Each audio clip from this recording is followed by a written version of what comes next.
Terima kasih pemirsa, Anda kembali menyaksikan talk show Dewan Menjawab Jambi TV yang hari ini mengangkat tema membangun infrastruktur Jambi yang berkualitas dari pandangan Dewan. Masih bersama Bapak Abuniani Esa, anggota Komisi 3 DPRD Provinsi Jambi. Kita akan sambung pembicaraan kita yang sempat terputus tadi mengenai pembangunan infrastruktur. Sudah ada tadi Abang menyinggung masalah semestinya kita komunikasi dengan pusat karena program-program pusat ini ada banyak juga yang semestinya bisa kita eksekusi di daerah. Itu hari ini seperti apa? Apa saja program pusat? Kalau strategis ya, banyak sebenarnya, banyak sekali program pusat yang mestinya harus ditindaklanjuti dari pihak kita, yang kita seriuskan itu sebenarnya banyak sekali. Sekarang yang lagi viral saja lah. Beberapa di antaranya. Yang harapan masyarakat itu akan terjadi. Kita contohkan Ujung Jabung ya, pelabuhan Ujung Jabung. Sampai sekarang itu stagnan lah, kalau saya anggap ya stagnan. Pusat belum ada pembangunan fisik ekonominya di Ujung Jabung itu. Sama sekali. Sama sekali. Karena pihak ya pelaksana pembangunan Ujung Jabung itu adalah Kementerian Perhubungan. Nah, Kementerian Perhubungan ini sebelum melakukan studi ekonomi pembangunan, baru studi nih, belum fisik, ya, harus dikelirkan dulu masalah infrastruktur jalan, diminta oleh Kementerian PU untuk menyelesaikan itu. Nah, lagi-lagi kembali lagi kepada kita, progres pembebasan ganti rugi jalan untuk itu apa? Permasalahan-permasalahan apa? Itu masalah teknis. Nah, permasalahan di Ujung Jabung itu kalau menurut saya ada dua masalah. Apa aja itu, Pak? Masalah teknis dan masalah non teknis. Masalah teknisnya itu tadi, ya, Kementerian Perhubungan tidak dapat membangun Ujung Jabung karena kendala infrastruktur masih belum clear. Untuk menuju ke pelabuhan. Untuk menuju ke pelabuhan. Oke. Permasalahan non teknis belum ada kesepakatan, belum ada kesepakatan antara pemerintah Provinsi Jambi, pemerintah Kabupaten Jambi Timur, dan pelabuhan Ujung Jabung. Jadi tiga ini belum clear. Mestinya permasalahan-permasalahan yang eksternal, yang internal ini ya harus diselesaikan. Supaya berjalan ya, Pak. Ada kesepakatan sehingga progres ke depannya bisa berjalan. Sehingga pembangunan infrastruktur didorong, ya, kita dorong sama-sama, yang utamanya oleh kepala daerah agar Kementerian PUPR untuk segera untuk membangun, gitu loh. Tapi kembali lagi kepada kita, ganti ruginya gimana, gitu. Jadi artinya Ujung Jabung ini sangat panjang masih prosesnya. Mungkin dalam 2029 ini mungkin belum clear. Belum clear. Kalau menurut saya. Karena masalah itu tadi ya, Pak. Karena masalahnya panjang ya, panjang. Yang kedua banyak hal lagi seperti yang apa namanya itu kawasan strategis pariwisata nasional, KSPN ya, Taman Kerinci. Masyarakat kan berharap Taman Nasional ini yang di Kerinci ini, masyarakat Kerinci kenal Kerinci adalah strategis tempat wisata, ini dapat terwujud ya. Lagi-lagi ini tidak masuk ke dalam strategi apa namanya itu tidak masuk di dalam usulan strategis nasional. Tidak ada di dalam situ. Tidak ada dalam itu. Tahun 2024 sampai tahun 2029. Ini yang kita sayangkan. Kenapa ini bisa terjadi? Artinya apa? Kembali lagi kepada pemerintah, ya kan? Artinya disinilah perlu pemikiran yang cerdas, ketegasan, dan dinas terkait itu benar-benar aktif, bukan pasif. Ya. Nah, ini masalah Taman Nasional Kerinci. Nah, yang ketiga, yang selanjutnya yang lagi viral ya, Geopark Merangin. Ya, Geopark. Masyarakat Merangin kan berharap Geopark Merangin ini ada tindak lanjutnya, gitu. Badan Bappenas pusat saat ini lagi mengusulkan ke UNESCO ya untuk pendanaan. Lagi mengajukan. Masih mau mengajukan. Itu ya, artinya Ya kembali lagi ke UNESCO. Ya. Artinya ini juga perlu peran kita Untuk mendorong. untuk mendorong. Meyakinkan Ya, di sini pihak-pihak saya terkait. berharap kepada masyarakat Merangin khususnya ya kompak untuk memviralkan ini sehingga didengar oleh pusat dan pemerintah pemerintah provinsi agar juga melobi-lobi dan didengar oleh UNESCO. Jadi suara rakyat ini sebenarnya luar biasa. Jadi kita butuh dorongan dari publik ya. Iya. Ini saya sampaikan. Kekuatan Artinya besar ini yang bisa kalau ada membawa. pihak menjanjikan nanti kita bangun itu bohong, lagi diusulkan, kan gitu. Faktanya hari ini begitu Bang ya. Faktanya seperti itu. Yang ketiga Candi Muaro Jambi ya. KSPN Candi Muaro Jambi. Candi Muaro Jambi ini masuk ke dalam cagar budaya nasional ya.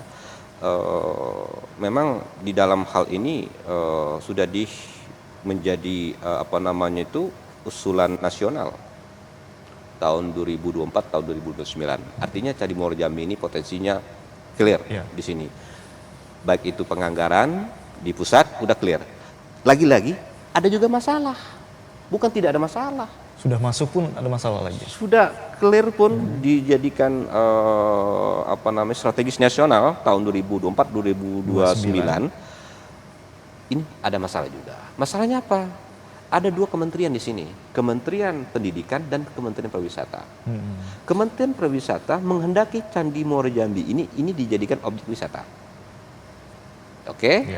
Dan Kementerian Pendidikan menginginkan daerah Muaro Jambi ini menjadi daerah budaya. Artinya ada dua perbedaan ini. Lagi-lagi ada masalah. Ada gesekan lagi ya Bang ya? Ada gesekan lagi. Nah ini kembali lagi kepada kepala daerah agar segera menindaklanjutin permasalahan ini. Ya jumpain dong Menteri Pariwisata, jumpain dong Menteri Pendidikan, biar tidak ada lagi perbedaan. Sehingga alokasi dana dari pembangunan untuk Candi Muaro Jambi ini dan arahnya Candi Muaro Jambi ini untuk apa? Clear. Nah sekarang kita kan melihat nih, publik nih, menganggap Candi Muaro Jambi ini adalah wilayah wisata. Tidak, belum. Masih ada kepentingan, bukan kepentingan, masih ada keinginan dari Kementerian Pendidikan yang ingin Candi Muaro Jambi ini berbasiskan budayanya. Kalau berbasis budaya, berarti tempat wisatanya sudah nggak bisa. Sudah tidak bisa digunakan. Sudah tidak bisa digunakan. Artinya ini harus segera. Jangan sampai kita kecolongan. Berlarut sampai kecolongan. Ini kalau sudah ditetapkan sebagai Candi Muaro Jambi cagar budaya, mampus kita. Harapan kita ini kan bisa dijadikan tempat wisata. Iya. Kalau jadi tempat budaya kan kekurangan masukan kita dari sana itu Bang. Salah satunya ya. Ya. Akan jadi seperti Borobudur, tidak bisa dijadikan tempat wisata lagi. Ya. Nah, selanjutnya juga masalah kawasan industri Kemingking ya. Itu kan sempat viral dulu. Ya. Ini pusat sudah clear, sudah dianggap industri Kemingking ini sudah tidak penting lagi. Pusat fokus ke Ujung Jabung. Ya. Artinya yang dulunya katanya ada wacana membangun industri wilayah industri Kemingking, ini sudah tidak. Hilang sudah. Hilang ditelan bumi. Itu. Pusat pun sudah tidak lagi merespon. Artinya sudah tidak ada lagi dalam buku pembahasan di pusat. Ada lagi Bang, kira-kira. Artinya kalau Abang dapat simpulkan di sini masalah itu apa sih? Sehingga banyak program-program pusat yang tidak bisa ditindaklanjuti dengan baik oleh Pemprov. Jawaban itu sebenarnya di hati masyarakat ya, nggak perlu saya jawab. Kalau pandangan Abang lah, kira-kira. Semestinya itu apa sih? Makanya membangun daerah itu dari niat, dari hati. Jalannya dari hati ya? Dari hati. Untuk kepentingan masyarakat? Untuk kepentingan umat. Bukan kepentingan tertentu? Bukan kepentingan tertentu atau tanda kutip. Ayolah, masyarakat harus cerdas ke depan. Masyarakat harus cerdas. Maju tidaknya daerah kita itu tergantung kalian. Karena mencari seorang pemimpin itu tolak ukurnya, brother.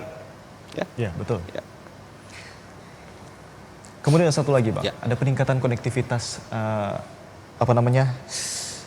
jalan tol di Jambi. Itu pandangan Abang seperti apa? Kalau jalan tol ya, yang sekarang lagi Palembang ke Tempino kan lagi proses pembangunan ya, udah clear lah, itu udah clear. Yang tahun 2024-2025 ini lagi dalam proses itu ganti rugi Muara Jambi ke Rengat, ke arah ke apa? Pekanbaru. Ke Pekanbaru. Nah, ini kembali lagi ke kita nanti. Kalau kita siap untuk semuanya itu, saya rasa pembangunan tol tahap keduanya akan berlanjut. Ya. Nah, ini juga harus disikapi, brother. Dengan kehadiran jalan tol ini, secara otomatis sudah merubah, ya, udah merubah nih tantangan lingkungan dan sebagainya yang ada di diri kita di Jambi ini. Artinya kita harus menyikapi bagaimana kehadiran tol ini bisa berdampak kebaikan untuk kita. Artinya ini lagi-lagi nih, ini peran aktif dari pemerintah daerah berkomunikasi dengan pemerintah pusat juga harus segera. Yeah. Kenapa? Jika tol ini terjadi kan pintu keluarnya kan batasan dengan kabupaten kota dan Muara Jambi ini. Jadi kalau tidak ada antisipasi, ini bakalan menjadi insiden buruk bagi kita, kemacetan yang luar biasa. Kalau kita tidak menyiapkan itu ya, Bang? Ya, artinya kita harus menyiapkan infrastruktur penunjang lainnya. Contoh nih, jalan Sungai Bertam nih yang ada di Muara Jambi, itu harus dilebarkan. Jalan Nes juga harus ada ditingkatkan, dilebarkan. Sehingga jalan Nes ini kan kecil nih, ya, sering tingkat kecelakaannya sangat tinggi sekali. Ini harus dilebarkan. Ya, ini adalah peran dari pemerintah provinsi. Daripada kita mengangkatkan yang nggak penting, ya lebih baik ini yang harus kita prioritaskan. Dan saya juga berharap kepada pemerintah Provinsi Jambi agar segera mengusulkan, ya, jalan lintas barat di Penorokan sana, ya, tembus ke Bulian itu ditingkatkan menjadi jalan nasional. Karena di situ kan kebanyakan dilalui oleh kendaraan berat, besar dan sebagainya, sehingga kalau jalan itu kita usulkan menjadi wewenang pusat, saya rasa kita beban APBD kita jadi berkurang, sehingga karena apa? Volume, ya, jalan nasional yang ada di Provinsi Jambi ini kalau kita bandingkan ya dengan Provinsi Sumatera Selatan, Sumatera Barat, kita dibandingkan dengan dua provinsi tetangga ini kita masih kecil, masih ketinggalan. Orang itu rata-rata sudah hampir kalau nggak salah di Sumsel itu 1.600 berapa kayak gitu. Begitu juga di Sumatera Barat ya. Artinya kita masih di angka 1.300-an. Nah, jalan Penorokan itu tembus dari Sebapo ya, dari Kecamatan Tempino, Mestong, menuju ke Penorokan terus sampai ke Bulian. Itu kalau seandainya kita usulkan ke pusat dijadikan jalan, ditingkatkan menjadi jalan nasional, akan lebih baik. Alangkah lebih baiknya, ya toh. Nah, alangkah lebih baiknya sehingga apa? Sehingga penumpukan mobil-mobil nanti yang keluar dari jalan tol itu bisa terakomodir melalui ada jalan alternatif lainnya, sehingga tidak ada lagi kemacetan. Kalau itu tidak dilakukan, saya yakin akan ada insiden buruk. Artinya kita harus ada kajian, ya, perencanaan dan kajian. Sampai sekarang kita belum ada. Belum ada untuk memikirkan dampak dari tol nanti pas sudah mulai operasional. Karena ini multiplier efek, Bang, ya. Efeknya iya banyak, pasti. Bukan saja masalah kemacetan, infrastruktur, masalah ekonomi juga. Ini juga harus ada kajian. Sekarang ini kabupaten, provinsi maupun kabupaten belum ada melakukan kajian itu, gitu loh. Sehingga nanti kita dadakan. Oh, masalah ini baru kita buat lagi. Jadi sudah terlambat. Jadi kita cobalah sesekali kita berpikir belum terjadi kita sudah antisipasi supaya tidak terjadi. Siapkan payung sebelum hujan. Artinya gini, ada kata pepatah, tidak mungkin dan tidak ada membangun rumah dalam satu malam selesai. dan tidak mungkin dan tidak ada ya menggali sumur satu kali cangkul selesai. Ya. Jadi semuanya itu perlu proses. Apalagi Keinginan, kalau- niat, clear. Apalagi kalau mau yang bagus ya, harus persiapan Iya, dengan matang iya. sekali. Baik, pemirsa, ya masih ada beberapa hal lagi yang kini kita sampaikan nanti di segmen berikutnya. Tapi untuk itu kita akan jeda terlebih dahulu. Tetaplah bersama kami di Dewan Menjawab Jambi TV.